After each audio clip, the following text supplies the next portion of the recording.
Withheld Meals, Broken Rules. The shocking truth about jail hunger punishments. Subscribe for more real crime stories. Like, share, and join the discussion below. IT started with a whisper in the cell block. He hasn't eaten in 3 days. At first, no one believed it. Jailhouse rumors spread fast, and truth often got lost between bars. But when 24-year-old Larry Trent, a pretrial detainee at the Clay County Detention Center in Kentucky, was found slumped on the cold concrete floor of his cell, his lips cracked, his frame skeletal, the guards could no longer ignore it.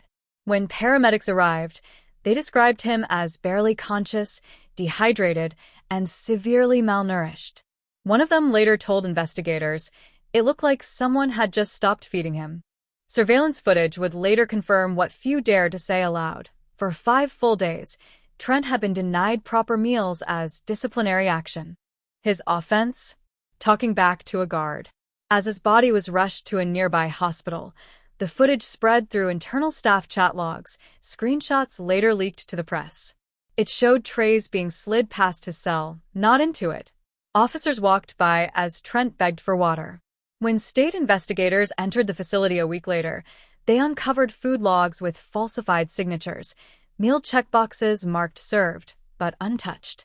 The sheriff's department issued a statement calling it an isolated incident. But former inmates quickly came forward, saying it wasn't the first time.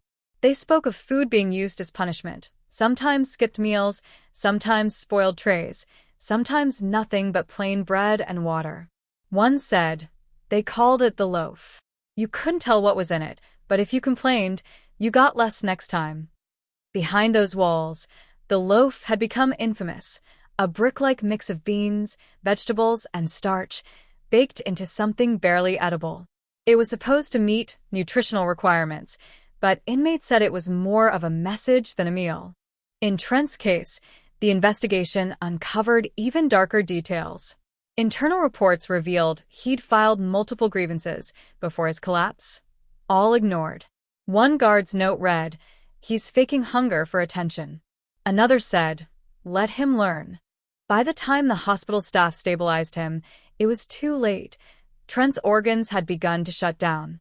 His mother, a small-town waitress named Nancy Trent, broke down in a TV interview, clutching his photo. "They treated my boy worse than an animal," she said, tears streaking her face. He wasn't a murderer. He was waiting for trial.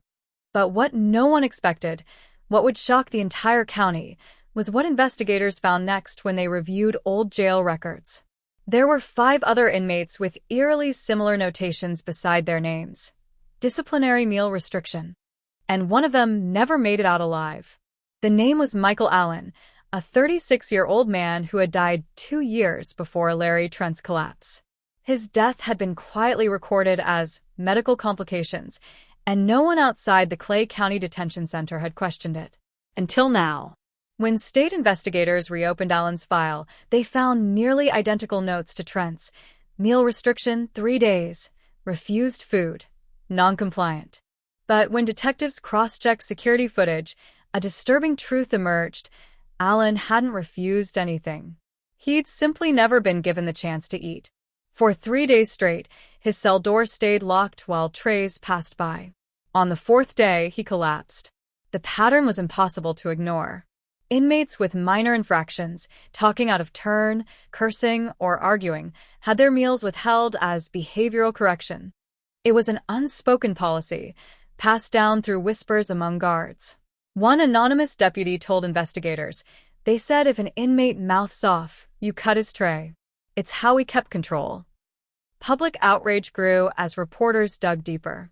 Families of past inmates came forward, describing letters and phone calls where their loved ones mentioned being starved or punished with food strikes. One mother said her son's final call was desperate. "Mom, they're not feeding me again." Days later, he was transferred to another county jail, his body 20 pounds lighter.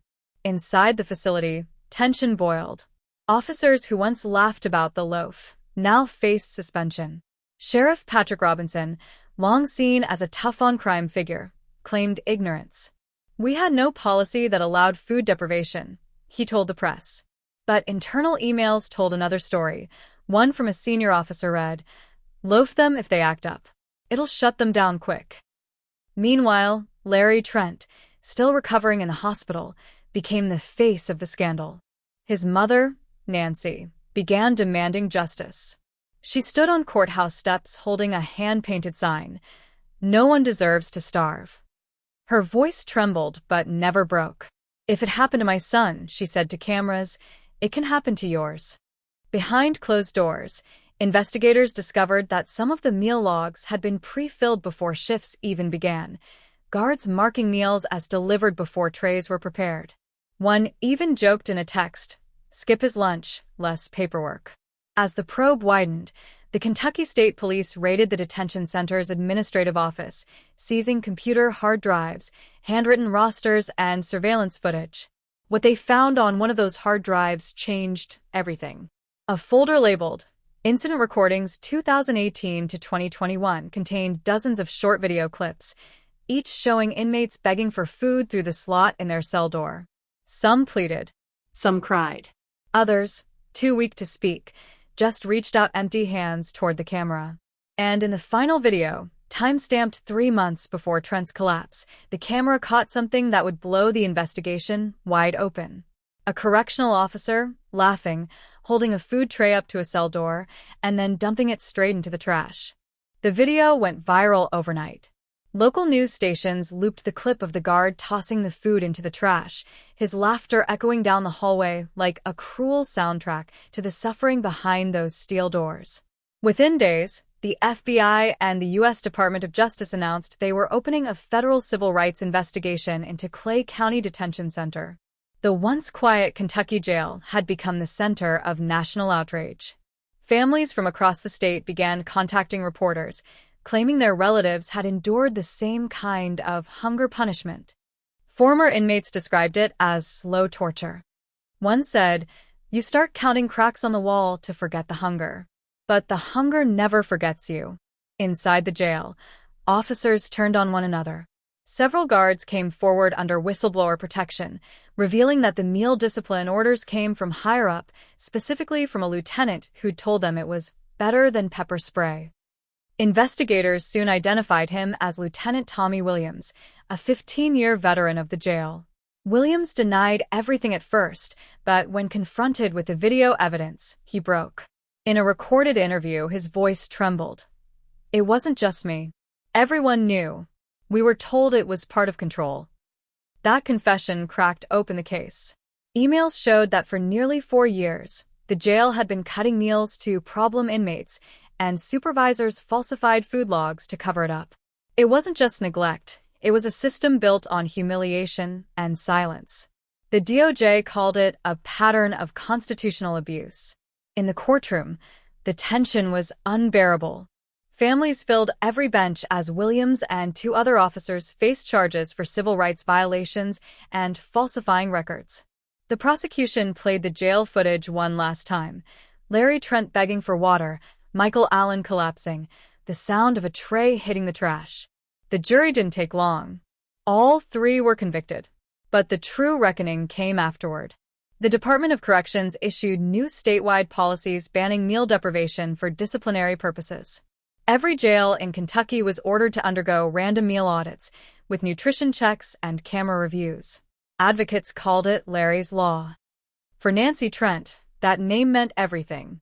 Standing outside the courthouse holding her son's photo, she told reporters, "He didn't die for nothing. They used hunger to break them, but my son's story broke their silence." Months later, the Clay County Detention Center quietly replaced its staff and management. A small plaque was hung in the lobby, a simple brass plate that read, "Every inmate is still a human being." Larry Trent never returned home. Michael Allen's family never got their son back. But the files, the photos, and the cries from behind those walls finally forced the truth into the light. The story began with Withheld Meals and ended with a justice system forced to feed the truth.